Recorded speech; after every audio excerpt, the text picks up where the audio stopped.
నమస్కారం. Welcome to నవలా హృదయం. ఈరోజు కథ వసంత శిశిరం. రచించిన వారు శ్రీమతి నవీన గారు.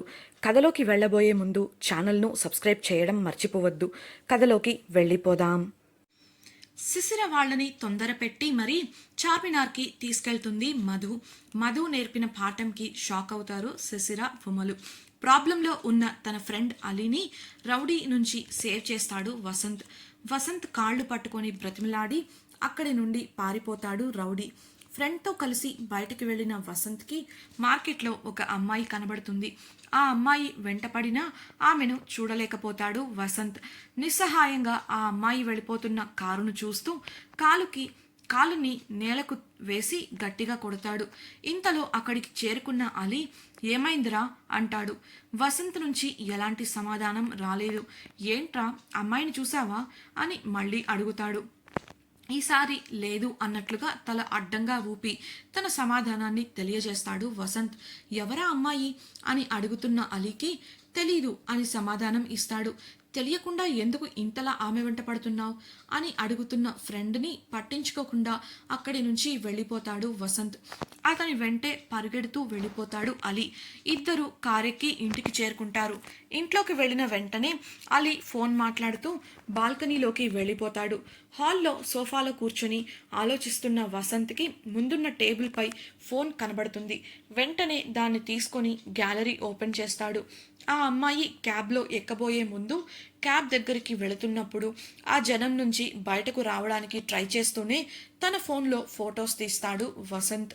వెనక్కు తిరిగి ఉండటంతో పాటు ఆమె క్యాబ్ ఎక్కిన చోట చీకటిగా ఉండటంతో ఫేస్ అస్సలు కనిపించట్లేదు. ఆ ఫోటోనే చూస్తూ ఆలోచనలో ఉన్న వసంత్ని అప్పుడే లోపలికి వచ్చిన అలీ గమనించి నెమ్మదిగా అతని పక్కన వెళ్ళి కూర్చొని ఆ ఫొటోస్ని చూస్తాడు. అంతలోనే పగలబడి నవ్వడం స్టార్ట్ చేస్తాడు. అతను అలా నవ్వడం నచ్చని వసంత్ కోపంగా అలీ వైపు చూస్తాడు. ఆ చూపుకి భయపడి బలవంతంగా నవ్వుని కంట్రోల్ చేసుకొని ఈ చిన్న ఫోటోతో ఎలారా అమ్మాయిని కనబెడతావు అని అడుగుతాడు. అతని ప్రశ్నకు ఏం సమాధానం ఇవ్వకుండా అక్కడి నుంచి తన రూమ్కి వెళ్ళిపోతాడు వసంత్. అతని ప్రవర్తనకి ఏం చేయాలో తెలియక తల కొట్టుకుంటాడు అలీ. ఇంతలో కాలింగ్ బెల్ మ్రోగుతుంది. వెళ్ళి డోర్ ఓపెన్ చేసిన అలీకి డోర్ దగ్గర 2 ట్రాలీ బ్యాగులు పట్టుకున్న ఒక వ్యక్తి కనబడతాడు. అతన్ని చూసిన అలీ రే కిషోర్ ఇదేనా రావడం అంటూ హగ్గిస్తాడు. హగ్ చేసుకోబోతున్న అతని చేతికి ఒక ట్రాలీని అందించి అతన్ని నెట్టుకుంటూ లోపలికి వెళ్ళిపోతాడు కిషోర్. లోపలికి వెళ్ళటమే బ్యాగ్స్ అక్కడే పడేసి సోఫాలో పడిపోతాడు. అతన్ని చూసిన అలీ గ్లాస్తో మంచినీళ్ళు ఇస్తూ ఏంటి మీ బాస్ బాగా పిండుతున్నట్టున్నాడు, బాగా సన్నబడిపోయావు అని అడుగుతాడు. ఆ ప్రశ్నకు చుట్టూ చూసుకున్న కిషోర్ అక్కడ ఎవరూ లేరని గమనించి చంపేస్తున్నాడు రా, వీడికి పిఏగా చేయడం కన్నా కంట్రీ పిఎంకి పిఏగా వర్క్ చేయడం ఈజీ అంటూ వాపోతాడు కిషోర్. అవునా అని గంభీరంగా సౌండ్ వచ్చిన వైపు చూస్తూ మనసులోనే వచ్చాడ్రా నాయన అనుకుంటూ అయ్యో నేను అలా అనలేదు వసంత్, నువ్వు పిఎం కన్నా గొప్ప అంటున్నాను అంటూ పళ్ళికిలిస్తూ తను అంతకు ముందు అన్నదాన్ని కవర్ చేస్తాడు కిషోర్. ఏడ్చావులే అంటూ వచ్చి సోఫాలో కూర్చుంటూ నేను చెప్పిన పనులన్నీ చేశావా అని గంభీరంగా అడుగుతాడు వసంత్. అతని గొంతులోని గాంభీర్యానికి లేచి స్ట్రైట్గా కూర్చుంటూ ఇవాటి వర్క్స్ అన్నీ ఫినిష్ అయ్యాయి బాస్ అని అనర్గళంగా డే యాక్టివిటీస్ అన్నీ రిపోర్ట్ చేస్తాడు కిషోర్. ఇదంతా చూస్తున్న అలీకి కడుపుబ్బ నవ్వు వస్తున్నా ఆపుకుంటూ తను నవ్వుకుంటూ ఉండిపోయాడు. సరే అన్నట్లుగా తల ఊపిన వసంత్ తన బ్యాగ్ ఓపెన్ చేసి అందులోంచి వైన్ బాటిల్ని బయటకు తీసి టీపాయ్ మీద పెడతాడు. అది చూసిన అలీకి ఆనందం ఎక్కువయ్యి మామా ఫారెన్ సరుకా ఎక్కడ దొరికింది అని ఎక్సైటింగ్గా అడుగుతున్న అతనికి లాస్ట్ టైం ప్యారిస్కి వెళ్ళినప్పుడు కొన్నాడ్రా, ఇలాంటి రోజు కోసం ఇదిగో ఇప్పుడు తీసుకొచ్చాడు అంటూ వివరిస్తాడు కిషోర్. అవునా థ్యాంక్స్ రా మామా అంటూ లేచి హక్ చేసుకోబోతున్న అలీని వెళ్ళి గ్లాస్లో స్టఫింగ్ అరేంజ్ చేయరా అని పంపిస్తాడు వసంత్. వీళ్ళ ముగ్గురు మంచి స్నేహితులు. వీళ్ళు మాత్రమే కాదు ఇంకా కొంతమంది కూడా ఉన్నారు. బట్ వృత్తిరీత్యా వేర్వేరు ప్లేసెస్లో సెటిల్ అయిపోయారు. ఎప్పుడైనా ఒకసారి మీట్ అవుతూ ఉంటారు. అలా ఈరోజు వీళ్ళు ముగ్గురు మీట్ అయ్యారు. అలీ రెస్టారెంట్ రన్ చేస్తుంటే కిషోర్ వసంత్కి పిఏగా సెటిల్ అయ్యాడు. వారి మధ్య మనీ పరంగా ఎంతో వ్యత్యాసం ఉన్నా అది వాళ్ళ మధ్య ఉండే స్నేహాన్ని ఎప్పుడూ కదిలించలేదు. ఒకరిపై ఒకరికి ఉన్న నమ్మకం, ప్రేమ వారు వేరువేరు స్థాయిలలో ఉన్న స్వచ్ఛమైన స్నేహితులుగా ఉండిపోవడానికి కారణమైంది. అలా వారు ఆ రాత్రి వైన్ని ఎంజాయ్ చేస్తూ కబుర్లు చెప్పుకుంటూ గడిపేశారు. ఇదిలా ఉంటే హోటల్లో ఫ్రెష్ అయ్యి బాత్రూమ్ నుంచి బయటికి వస్తున్న సుశిర, దేవుడా ఇంకోసారి జన్మలో ఈ మధుతో ఇలాంటి ప్లాన్స్ చేయను, ఒక్క పూటలోనే చుక్కలు చూపించింది వేస్ట్ ఫెలో అంటూ బాగా అలసిపోయి బెడ్ మీద వాలిపోయింది.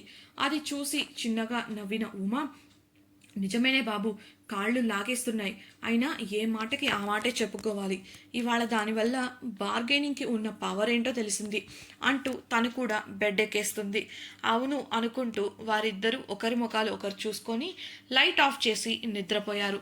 ఇంతలో ఉమ లేచి లైట్స్ ఆన్ చేసి, లేసిసిరా, నువ్వు ఇవాళ గమనించావా, మనం చార్మినార్ దగ్గర ఉన్నంతసేపు ఎవడో ఒకడు మనల్ని ఫాలో అవుతూనే ఉన్నాడు, మనం ఎటు వెళ్తే అటు వస్తూ చాలాసేపు మన వెనకాలే తిరిగాడు అని ఆతృతగా చెప్తున్న ఉమతో నిద్ర కళ్ళతో ఉన్న సుశిర, చూసాలే కానీ నువ్వు పడుకోవే బాబు, వాడు మన కోసం కాదు మన వెనక తిరిగింది అని అటువైపు తిరిగి పడుకుంది.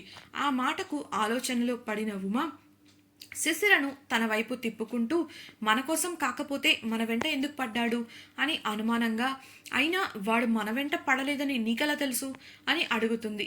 దానికి విసుగ్గా లేచి కూర్చున్న శిశిర, అబ్బా ఏంటని గోల, వాడు పడింది ఆ మధు వెంట, అక్కడికి వెళ్ళిన దగ్గర నుంచి వాళ్ళిద్దరూ సైగలు చేసుకుంటూనే ఉన్నారు.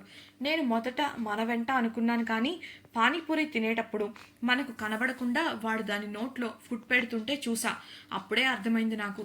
అంతేకాదు మనం రిటర్న్ అయ్యేటప్పుడు మనకు ఎవరికీ తెలియకుండా దాని చేతిలో ఒక గిఫ్ట్ బాక్స్ పెట్టేసిపోయాడు. కార్ ఎక్కాక బాయ్ కూడా చెప్పింది.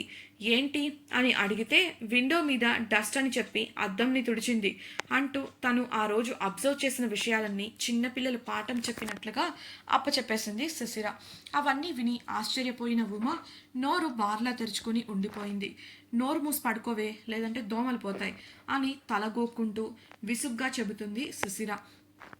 ఆ మాటకి నోరు మోసిన ఉమ, అమ్మని, ఈ మధుకి ఇంత సీన్ ఉందా, అయినా కాలేజీలో ఆల్రెడీ ఒకరిని మెయింటైన్ చేస్తుంది కదా అంటూ అనుమానంగా అనగా, అది దాని ఇష్టం, మనకెందుకు, నీకు దాన్ని చూసి జలసీగా ఉందా ఏంటి అని కోపంగా అడుగుతుంది శిశిర.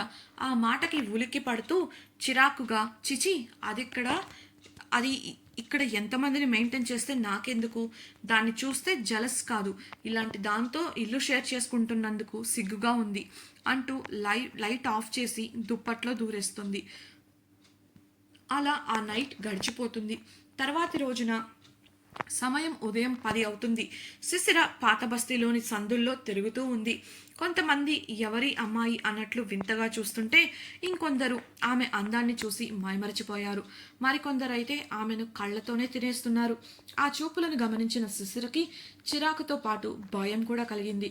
ఆ చిరాకుతో మనసులో, లాస్ట్ మినిట్లో ఈ ఉమ నాకు హ్యాండ్ ఇచ్చింది, అది ఉంటే ఇప్పుడు నాకు కొంచెం ధైర్యంగా ఉండేది, ఇలా ఒంటరిగా ఇబ్బంది పడాల్సిన అవసరం ఉండేది కాదు అని అనుకుంటూ ఫోన్లో రేష్మకు కాల్ ట్రై చేస్తూ చుట్టూ ఉన్న వారి వైపు బిత్తర చూపులు చూస్తూ ఉంది. సిగ్నల్ ప్రాబ్లం వల్ల ఫోన్ కనెక్ట్ అవ్వడం లేదు. విసుక్కుంటూనే, అయినా ఇందులో పాపం ఊమ ఏం చేస్తుందిలే, లాస్ట్ నైట్ తిన్న గడ్డి వల్ల దానికి కడుపు బాగోక ఇప్పుడు రాలేదు, కానీ ఇలా జరగకపోయి ఉంటే ఇప్పుడు నాతో ఇక్కడ ఉండేది, అది త్వరగా కోలుకోవాలి అని అనుకుంటూ మరోసారి రేష్మకు ఫోన్ కలిపింది. అయితే ఈసారి ఫోన్ రింగ్ అవ్వడంతో పాటు 2 రింగులకే రేష్మ ఫోన్ లిఫ్ట్ చేసింది. ఫోన్ కలిసిన ఆనందంతో గట్టిగా ఊపిరి పీల్చుకున్న సుశిర, ఎక్కడున్నావే బాబు, ఈ సందులన్నీ ఒకేలా ఉన్నాయి, ఇంతకీ నువ్వెక్కడున్నావు అంటూ ప్రశ్నల పరంపర మొదలుపెట్టింది. ఆ పరంపరకి విస్తుపోయిన రేష్మ ఇంకా ఏదో అడగబోతున్న సుశిరను చుప్ ఆపవే బాబు నీ క్వశ్చన్ బ్యాంక్. నీకు దగ్గరలో ఏదైనా షాప్ ఉంటే చెప్పు, ఆ పేరు చెప్పు చాలు, 2 నిమిషాల్లో అక్కడ ఉంటా అని అడగగా శిశిర చుట్టూ చూసుకొని తన ఎదురుగా ఉన్న ఒక షాప్ నేమ్ చెప్పింది. ఆ నేమ్ చెప్పగానే ఫోన్ కట్ అవుతుంది. ఇదేంటి కట్ అయింది, విందో లేదో అని మళ్ళీ కనెక్ట్ చేసేలోగా తనకు కొద్ది దూరంలో ఉన్న ఒక కట్ రోడ్ నుండి శిశిర అన్న రేష్మ పిలుపు వినబడుతుంది. అటువైపు చూసిన శిశిరకు 20 మీటర్ల దూరంలో ఉన్న కట్ రోడ్ మూలన నిలబడి కనబడుతుంది రేష్మ. ఇద్దరు సంతోషంగా ఒకరినొకరు హక్ చేసుకుంటారు. రేష్మను చూసిన ఆనందంలో అప్పటి వరకు తను పడిన ఇబ్బందిని కూడా మర్చిపోతుంది శిశిర. ఇద్దరు కలిసి రేష్మ ఉండే ప్లేస్కి వెళ్ళిపోతారు. లోపలికి వెళ్ళిన శిశిరకి ఆ ప్లేస్ అంతా చూపిస్తుంది రేష్మ. అదంతా అయ్యాక రేష్మ బెడ్పై కూర్చొని ఇద్దరు కబుర్లలో మునిగిపోతారు. అలీ ఇంట్లో హాల్లో ఉన్న సోఫాలలో అలీ కిషోర్లు నిద్రపోతూ ఉంటారు. ఫోన్ అలారం మోగటంతో నిద్రలేచిన కిషోర్ టైం చూసుకొని లేచి కూర్చొని తల విదిలించుకుంటూ మత్తు వదిలించుకోవడానికి ట్రై చేస్తుంటాడు. అలీని కూడా నిద్రలేపి తాను ఆఫీస్కి వెళ్ళాలి అని చెప్తాడు. ఇంకా మత్తులోనే ఉన్న అలీ సరే పోబే, ఇప్పుడు నన్ను డిస్టర్బ్ చేయకు అంటూ కిషోర్ని విదిలిస్తాడు. దానికి కోపం వచ్చిన కిషోర్ వసంత్ కూడా ఆఫీస్కి రావాలి, వాడికి బ్రేక్ఫాస్ట్ కావాలంట అనగానే పడుకొని దొర్లుతున్న అలీకి నిద్రమత్తు వదిలిపోయింది. లేచి వెంటనే కిచెన్లోకి పరిగెడతాడు. అలా పరిగెడుతున్న అతన్ని చూసి ముసిముసిగా నవ్వుకుంటూ రెడీ అవ్వడం కోసం తన రూమ్కి వెళ్ళిపోతాడు కిషోర్. కాసేపటి తర్వాత డైనింగ్ టేబుల్ దగ్గరికి వచ్చిన అతనిని గుమగుమలాడుతున్న బ్రేక్ఫాస్ట్ నోరూరిస్తుంది. ఫాస్ట్గా ఫుడ్ని ప్లేట్లో సర్వ్ చేసుకొని తింటూ అలీ యొక్క పాకశాస్త్ర ప్రావీణ్యాన్ని మెచ్చుకుంటూ ఉంటాడు. అంతలో కిచెన్ నుంచి మంచినీళ్లు తీసుకొని అక్కడికి వచ్చిన అలీ వాడెక్కడా అని అడగడంతో నాకేం తెలుసు, వెళ్ళి చూడు అని ఆబగా పూరిని తుంచి నోట్లో పెట్టుకుంటూ అంటాడు కిషోర్. వసంత్ రూమ్ డోర్ తీసిన అలీకి వసంత్ మంచంపై కూర్చుని తలను పట్టుకుని ఇబ్బంది పడుతూ కనబడతాడు. వసంత్ పరిస్థితి అర్థమయ్యి తనలో తనే నవ్వుకుంటూ మనసులో రాత్రి గురుడికి వద్దన్నా పూసి తాగించాం, బాగా ఎక్కినట్టుంది, గురుడు హ్యాంగ్ ఓవర్లో ఉన్నాడు అనుకుంటూ వసంత్ దగ్గరికి వెళ్ళి ఆ హ్యాంగ్ ఓవర్ ఇలా తగ్గదులే కానీ నువ్వు వెళ్ళి ఫ్రెష్ అయ్యిరా మామ, వేడివేడి ఛాయ్ తాగి బ్రేక్ఫాస్ట్ చేయి, నిన్నొక మంచి ప్లేస్కి తీసుకెళ్తాను అని చెప్పి బలవంతంగా అతన్ని బాత్రూంలోకి తోసేశాడు అలీ. అతను అలా చేసినా చేయకపోయినా వసంత్ వెళ్ళేవాడే, అందుకే అలీని ఆపలేదు. అలా అతను ఫ్రెష్ అయ్యి బ్రేక్ఫాస్ట్ చేసి హాల్లో కూర్చున్నాడు. అప్పటికే కిషోర్ వసంత్ చెప్పిన పనులు చేయడం కోసం బయటకి వెళ్ళిపోయాడు. హాల్లో సోఫాలో కూర్చున్న వసంత్కి అప్పటికి కూడా హెడేక్ తగ్గలేదు. తల పట్టుకొని కొంచెం సేపు నుదురు రుద్దుకుంటూ కొంచెం సేపు తెగ కష్టపడిపోతూ ఉన్నాడు. అప్పుడే అతడికి గుర్తొచ్చింది దీనంతటికీ కారణం అలీ అని. తను ఎంత వద్దు అంటున్నా వినకుండా రాత్రి బలవంతంగా తన చేత ఎక్కువ తాగించాడు అని అలీపై కోపం పీక్స్కి చేరింది. అప్పుడే రూమ్ నుంచి బయటకు వస్తూ గాల్లోకి కీస్ విసిరేసి క్యాచ్ పడుతూ కనిపించాడు అలీ. వసంత్ కోపాన్ని గ్రహించని అలీ, ఏంటి మామా ఇంకా తగ్గలేదా, రాత్రి కొంచెమే కదరా తాగింది, ఆ మాత్రం దానికే తట్టుకోలేకపోతే ఎలా అంటూ వెటకారంగా నవ్వాడు. ఆ మాటకు వసంత్ కోపం ఇంకా పెరిగి అక్కడ తనకి దొరికినవన్నీ తీసుకొని అలీపై విసిరేయడం స్టార్ట్ చేశాడు. వాటి నుంచి తప్పించుకుంటూ వామ్మో నిద్రపోతున్న సింహాన్ని కదిలించినట్లున్నాను అని తనని తానే తిట్టుకుంటూ రేయ్ మామ ఉండరా ఆగరా బాబు అంటూనే ప్లీజ్ రా, గంటలో నీ హెడ్ఏక్ తగ్గేలా చేయకపోతే నువ్వు నన్ను ఏం చేసినా ఓకే అని చెప్పి వసంత్ని తీసుకొని ఇంటి నుంచి కారులో బయలుదేరుతాడు. నిజంగానే అలీ చెప్పినట్లు గంటలో వసంత్ హెడ్ఏక్ తగ్గిస్తాడా? వసంత్ అలీని ఎక్కడికి తీసుకెళ్లాడు?